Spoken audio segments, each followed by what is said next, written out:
Okay, so good afternoon, everyone. No, today would be our second to the last meeting for our subject, community engagement, solidarity, and citizenship. No, for this semester. Okay, so let me discuss this last topic first before na ko i-introduce ang further instructions sa inyong final examination this coming Tuesday. Okay, so our last topic would be community action project plan. Okay,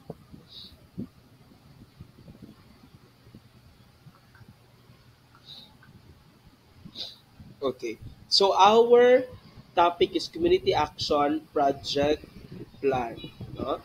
Pag maingon tag community action project plan,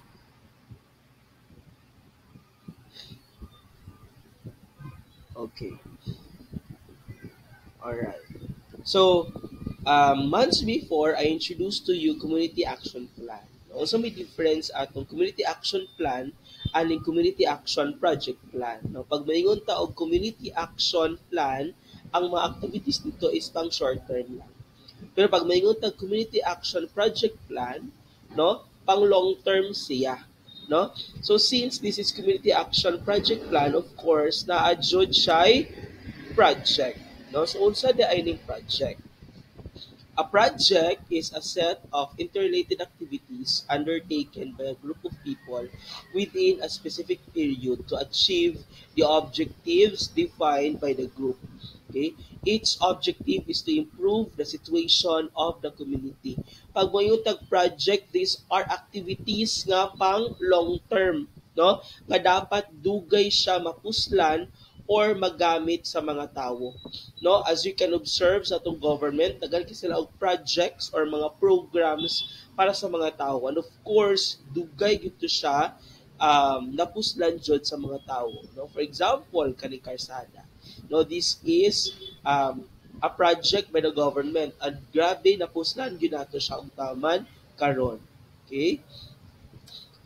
So, ang community action project plan kay naa siya'y mga principles, no, ang community projects. So, before ka magbuhat o community projects, dapat na aning ang mga principles. No, pinakauna, participative, meaning ang imong buhaton nga project kay mag-involve or mag-involve sa tanang tawo. Okay? So tanang tawo dapat involved sa imuhang community project. Ikaduha, gender sensitive. Pag moingon tawag gender sensitive, dili lang kay ang project ay mong gibuhat para sa laki, para sa bayi, para sa tiguang or bata. No, dapat tanang gender kay makapahimulo sa imuhang project. Katulo, community base. Pag moingon tag community base, no, tanang culture, no, tanang tawo regardless of the culture da ang community, no.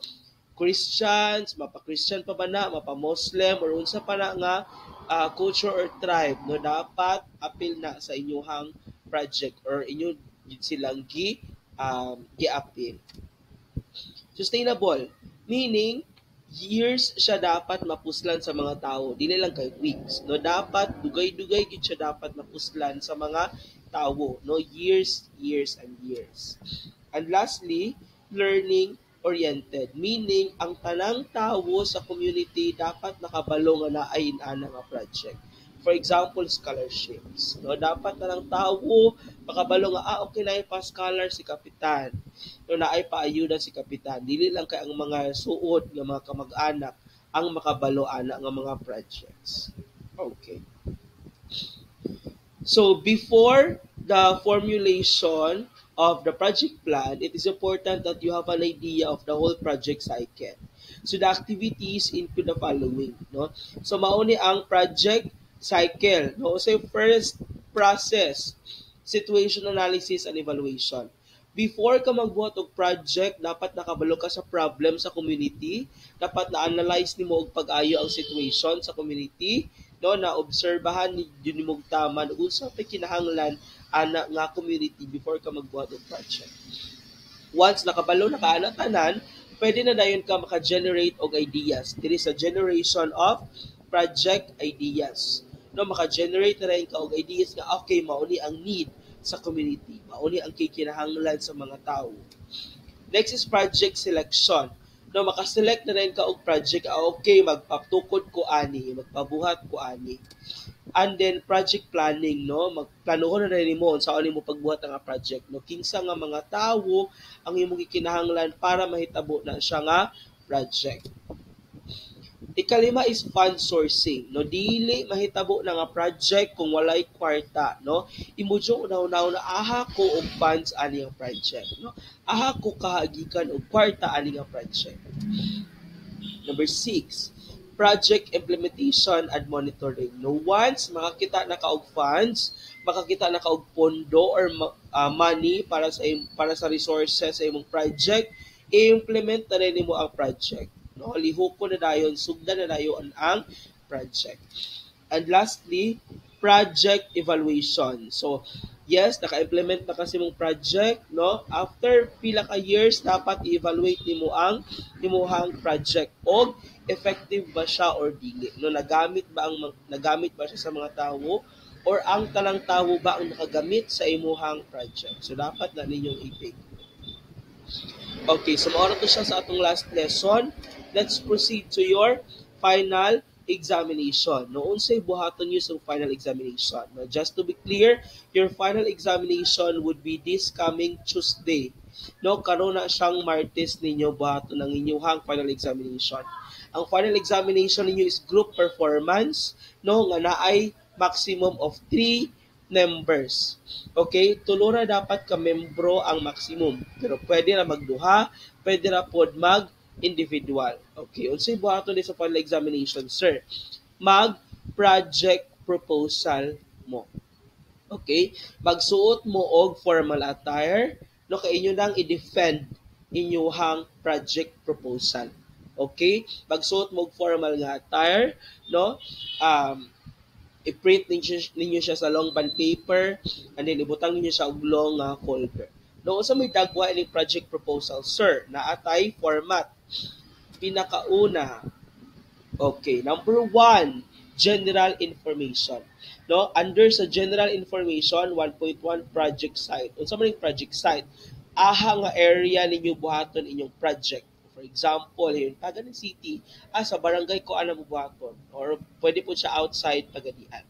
1.2, implementing groups para kay kinsa man ni inyong project, para sa mga batanon, para sa mga tigulang, para sa mga high school students, so on and so forth. No? And the number 2 is rationale. Okay, unsay sulod sa rationale, no? Nadiha ang context of the project. So, unsa may sulod aning context sa inyong project?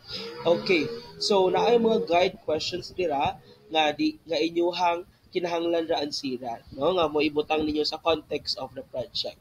And then 2.2, the need for the project. So, again, naagihapon siya guide questions nga pwede rin ninyo ansiran. Next, okay, objective sa inyong project. Okay, so this section answers the question, what does your project hope to do? No, so dapat siya nagasunod og SMART, no? Katong SMART objectives nga it is simple, it is manageable, attainable, realistic, and time-bounded. No? Ang ikaapat nga part sa inyong paper is the factors affecting your project implementation. Okay, so nadira, no, very klaro kaayo students and in the community. No, na strengths and weaknesses, tagduha lang each, and in opportunities and threats, tagduha ra pud siya.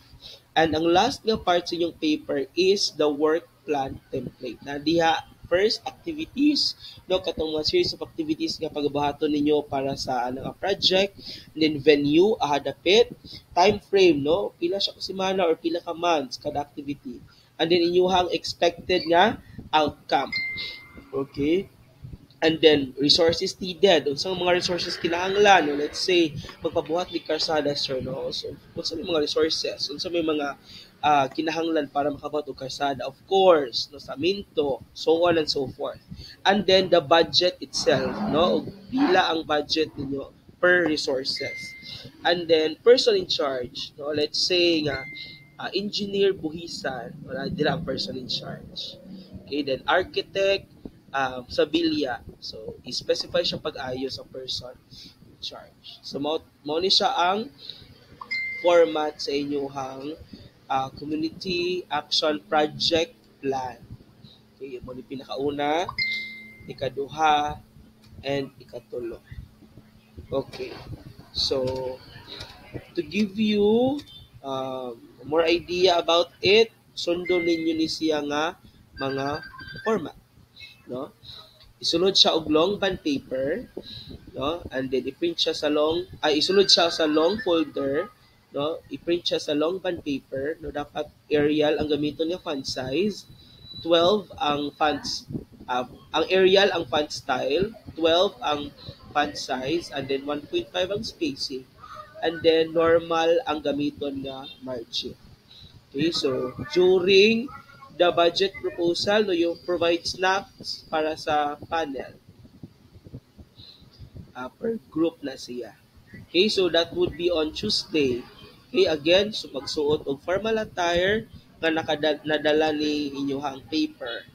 No, then dapat ang order sa presentation kay naani no, one student sa 1 student sa number 2, another student sa 3, then 4 and 5 pwede na dahil mubalik ang bisag kinsa. And then kung dili ko makasabot sa inyong project proposal, no, na ako'y mga questions of course. Pero og dali ako makasabot, no, and then pag nindot pa din yung pagka-present, then wala aray problema. Okay, again, that is your final examination for this subject, community engagement, solidarity, and citizenship. If you have questions, pwede ra mo PM sa Quadratio sa Messenger regarding sa inyong final examination. Okay, so that's all for today. No,